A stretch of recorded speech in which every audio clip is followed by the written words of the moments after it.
All right, welcome back for another deep dive. Today we're going to be tackling something that I think is super relevant to a lot of our listeners, and that's the world of clinical teaching and learning, but specifically how it all goes down within those busy hospital teams. Yeah, absolutely.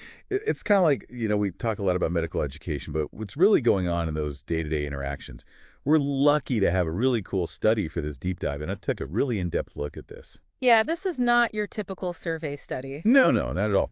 Think more like, those nature documentaries where they stick a camera right in the middle of what is it, a termite mound or something? This is kind of like that, but for hospital teams, they use this method called ethnography, where researchers basically embedded themselves in four different clinical teams in Ireland. Oh, wow, Ireland, so this isn't just like, a US-centric view of things. Exactly. And that's what makes it so interesting, right? It gives us a broader perspective. But yeah, they were really in the thick of it, taking field notes, observing all these interactions, doing interviews, even snapping photos and videos. They really wanted to capture that almost invisible layer of how these teams work. So it's almost like, you imagine that classic fly on the wall scenario, right? They were there to witness all the stuff that doesn't get written down in the official policies or procedures. Exactly. And that's what makes this study so valuable because it really reveals those unspoken rules that have a huge impact on how people actually learn and teach in the clinical environment. Okay, so our mission today is to kind of like, go through this rich research, pull out the juiciest bits, and give our listeners a real peek behind the curtain, right? Absolutely. Let's shine a light on those hidden dynamics that shape how clinical education actually works in the hospital setting. And you know what? I think some of what we find might even surprise some folks who've been around the block a few times. Let's jump right in then. One of the first things that caught my eye in this study was the whole issue of faculty development, like how we're traditionally trying to train clinical teachers and how well, or maybe not so well, that's actually working. Yeah. Yeah. So for a long time, the go-to method has been this kind of like, faculty development thing, right? You Yeah. send clinicians off to workshops or courses, hoping they come back transformed into these master educators. Right. Like a little magic wand situation. Yeah, kind of. But what this study points out is that, that approach has had some pretty consistent hiccups. Like, first of all, getting people to actually attend these things can be a struggle. Busy clinicians, packed schedules, you know the drill, Oh, tell me about it. right? And then even if you get them there, it's tough to make these initiatives stick. They kind of fizzle out when everyone goes back to the real world of the wards. Yeah. And the bigger problem, well, they don't always translate into meaningful changes in day-to-day teaching. So it's almost like, they're getting this theoretical knowledge in a vacuum, but it's not really connecting with the messy reality of critical work. Exactly. And what's really interesting is the study's suggestion about why this might be happening. They argue that these traditional approaches are kind of missing a big piece of the puzzle. Hmm. They're not really considering the huge influence of the everyday work environment. They're forgetting about context. Yeah. They might be focusing on, institutional level stuff, but they're not really looking at what's actually happening in those moment-to-moment interactions within the teams on the ground. And that's where so much of the learning and the teaching is really happening. So it's like, instead of treating the hospital as this big monolithic entity, we need to zoom in and see how those rules are actually being shaped within those smaller, like almost micro-organizations, those individual clinical teams. Right. And that leads us to this really crucial point. A huge chunk of clinical learning isn't formal teaching at all. It's informal. It's happening within that team dynamic, embedded in that kind of unspoken hierarchy. Right. It's like, think about your own experiences. When you start a new job, a new anything, how much of it is actually spelled out for you and how much is just picked up by watching others, by osmosis almost. Exactly. And it's the same for a junior doctor. They're not always sitting in a lecture hall, right? Most of their learning is happening right there on the wards during patient rounds, in those hallway conversations. They're picking up cues constantly. And this is where we get to this really important concept called the implicit curriculum. Okay, implicit curriculum. I like the sound of that. Lay it on me. So the implicit curriculum is basically like, it's the unwritten rule book, right? It's all those norms, those unspoken standards, those expectations that get passed down through the behavior of the more senior clinicians. So it's less about what's being explicitly said and more about like how things are actually done, like the unspoken culture of the team. Precisely.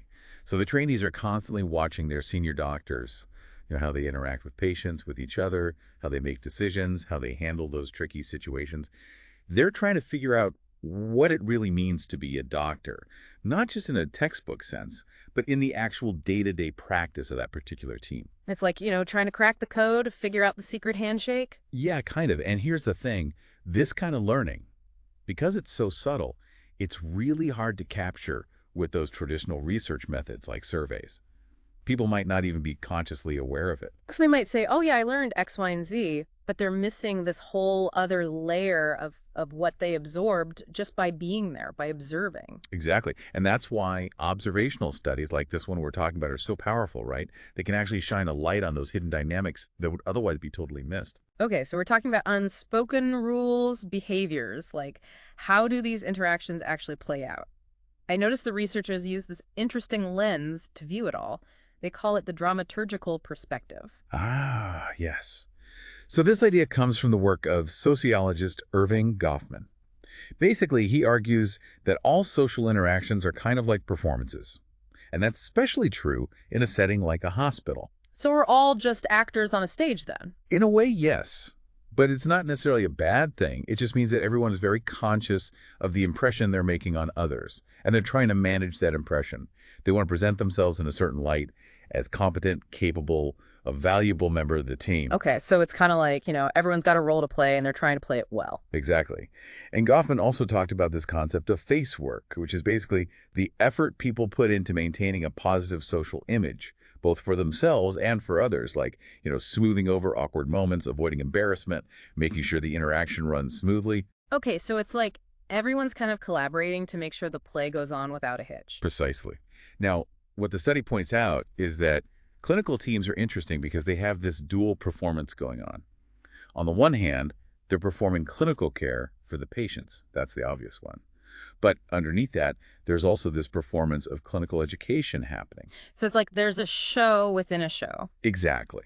The senior doctors are demonstrating how things are done. The junior doctors are trying to show that they're learning and fitting in. It's all very nuanced. Okay, so we've got all these actors on our stage trying to manage impressions, keep things running smoothly. But for the graduate learners, what are those key impressions that they're really focused on projecting? Well, the study identifies two main ones. The first is the impression of being a capable team player. Okay, so this is about more than just their individual competence, right? It's about how they contribute to the overall image of the team. Exactly. It's about showing that they're helping the team function effectively and efficiently, not just in the eyes of the patients, but also in the eyes of other departments, other teams, when they're presenting at rounds, that sort of thing. So it's like they're representing the team brand. Yeah, I like that.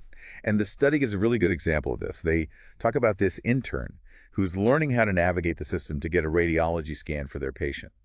And they quickly realize it's not just about making a request. Right, there's a whole art to it. Exactly. There are these unspoken rules about what information to emphasize, how to phrase things, how to basically play the game to make sure their patient gets the resources they need. So it's not just about clinical knowledge, it's about understanding the system, the politics almost. Absolutely. And it's also about learning how to protect the team, their time, their resources. Like when to push back against, say, a consult request from another team if it seems unnecessary. It's about understanding the priorities.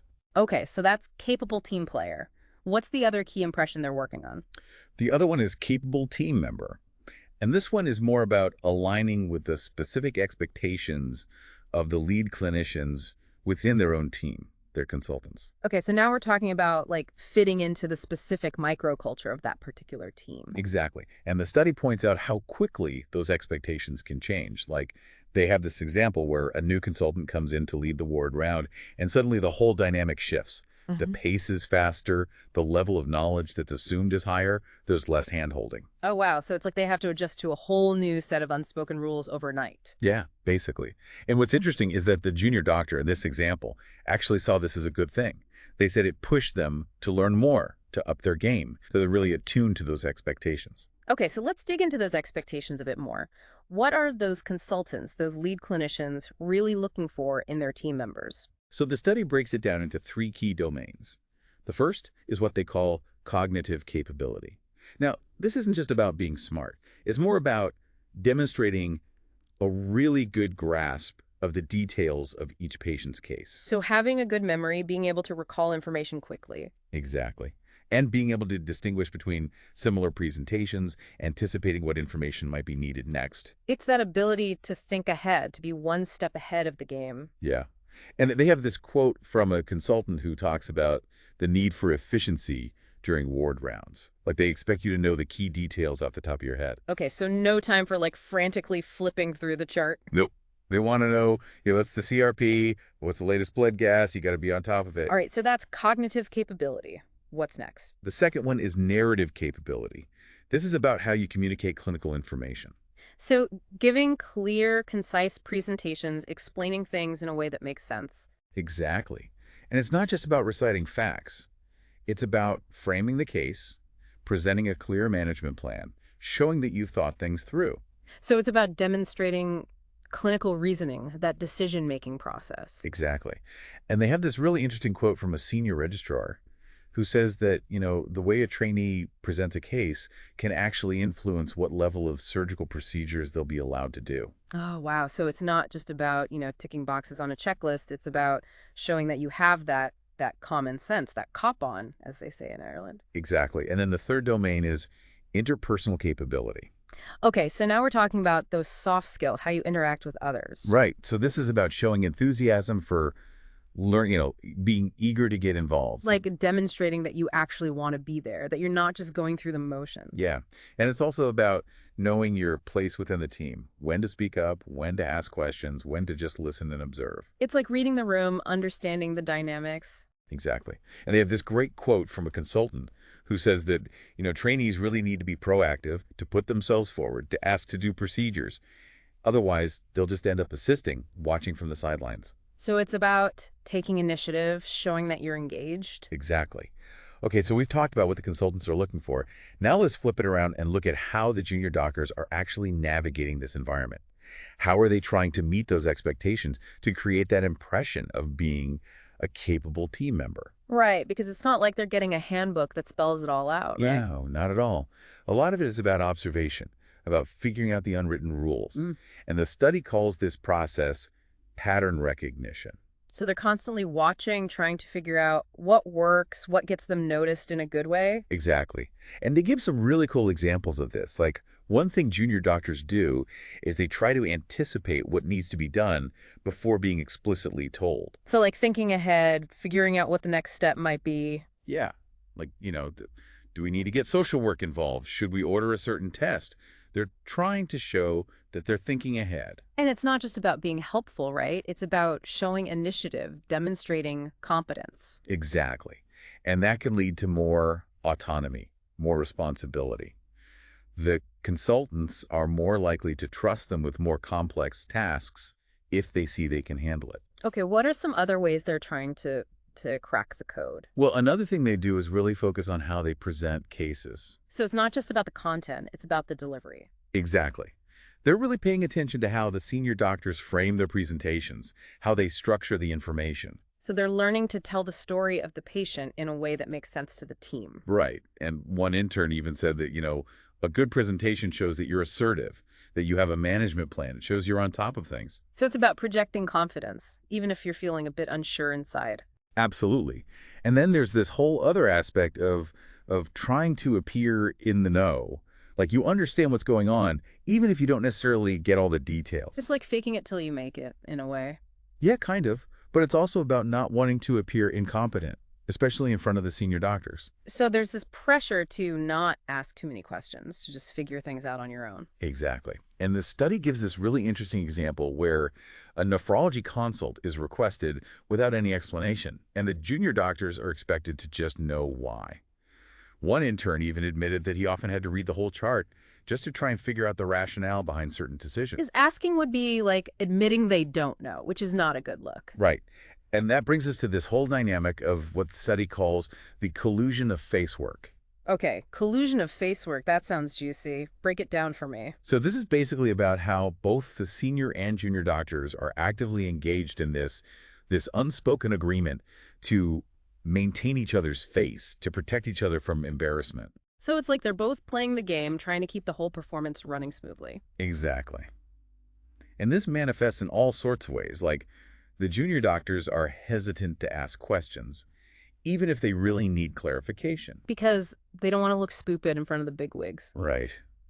And one intern even admitted that he felt much more comfortable asking what he called stupid questions to his fellow interns than to, say, a resident or consultant. Because there's less at stake, right? Less of a power dynamic. Exactly. And then you have the senior doctors who are also treading carefully. They're trying to avoid putting the junior doctors on the spot, making them feel uncomfortable. So it's like they're walking on eggshells a bit, afraid to give too much direct feedback. Yeah, and the study noticed that they often adjust their questioning styles depending on who they're talking to.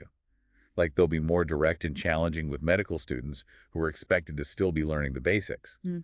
But with junior doctors, they're more careful, less confrontational. It's like they don't want to bruise egos, especially in front of the whole team. Right. And one consultant even admitted that he would never directly criticize a junior doctor's decision, like, if they ordered the wrong scan or something. Yeah. He might raise an eyebrow or make a suggestion, but he wouldn't call them out directly. It's like they're giving hints, hoping the junior doctor will pick up on them. Exactly. Yeah. And when it comes to giving feedback on presentations, they found that explicit comments were actually pretty rare. They might grunt or nod to acknowledge a good one, or they might start interrupting and taking over the notes if they thought it wasn't going well. So it's all very subtle, very nuanced. Right. But the study makes this really important point.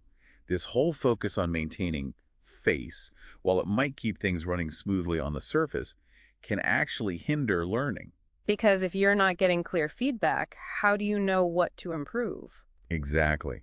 And the study even links this to other research that's found that, sometimes during surgical procedures, trainers will hold back from giving feedback because they don't want to embarrass the trainee in front of the whole team. So there's this potential for mistakes to be missed, for things to slip through the cracks, all in the name of saving face. Right. And the study also points out how tough this can be for medical students who are constantly rotating through different teams, having to adapt to new cultures, new expectations every few weeks. It's exhausting, right? Trying to figure out the unspoken rules of each new environment. Absolutely.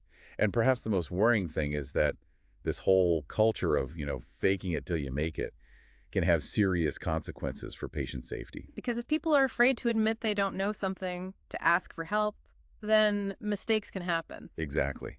And the study even cites a paper that found that surgical trainees sometimes exaggerate their knowledge and experience just to gain more autonomy in the operating room. So they're putting on a show, basically, to try and impress the senior surgeons. Right. And all of this is happening within this very hierarchical system where there's a huge power imbalance between the senior doctors and the junior doctors. Right. And it's not just about individual personalities, right? It's about the structure of the system itself. Exactly. The study draws on the work of Michel Foucault, who talked about how power is embedded in social structures, how it's reinforced through everyday interactions. So it's like this invisible force that's shaping how people behave, even if they're not consciously aware of it. Precisely. And they argue that this has really important implications for faculty development. Yeah. Like, we can't just focus on teaching pedagogical techniques. We need to help clinical teachers understand these power dynamics, and we need to empower the learners to advocate for themselves. Okay, so let's talk solutions. The study has some specific recommendations for how to make faculty development more effective. What are some of the key takeaways there? Well, one big one is the need to really understand the context, the specific culture of the workplace. Like, they suggest that faculty developers should actually spend time observing teaching in action, seeing how it really plays out in those real-world settings. So it's about getting out of the ivory tower, so to speak. Yeah, exactly. And they also talk about the importance of involving all members of the team, especially the new folks, like the interns. Because they have that fresh perspective, right? They're not yet fully indoctrinated into the culture. Exactly. And they might be more willing to point out those unspoken rules that everyone else takes for granted. Makes sense. What else did they suggest? Well, they talk about the potential of using video to help people reflect on their own behaviors, to see themselves as others see them. Oh, yeah. That can be really powerful, even a bit uncomfortable sometimes, but in a good way. Right. And finally, they emphasize the importance of building communities of educators, where people can share their experiences, their challenges, and support each other. So creating spaces where people can talk openly and honestly about what's working and what's not. Exactly. Now, the study does acknowledge that their focus was on those individual teams, And they say that more research is needed to look at how those dynamics play out within the larger organization of the hospital. Right, because it's all connected, right? Those micro-level interactions are happening within a larger system. Absolutely. Okay, so to wrap this all up, I think the biggest takeaway for me is just how powerful informal learning and those pressures of impression management really are in clinical education. It's like, we talk so much about formal curricula and learning objectives, but it's those hidden dynamics that are often shaping the experience even more. And what's really interesting is that this whole focus on maintaining face, while it might have some benefits in terms of keeping things running smoothly, it can also really hinder learning. Because it creates this culture of, not wanting to admit you don't know something, of being afraid to ask for help. Exactly. Okay, so here's a thought for you, dear listener, to kind of chew on as you go about your day. Think about your own workplace, your own learning environment. What are those unspoken rules, those hidden dynamics that might be shaping your experience? And how might becoming more aware of those things actually help you learn more effectively, communicate more clearly, and maybe even change those dynamics for the better? Something to think about. Absolutely. All right, well, that was a fascinating deep dive. Thanks for joining us, and we'll see you next time. See you then.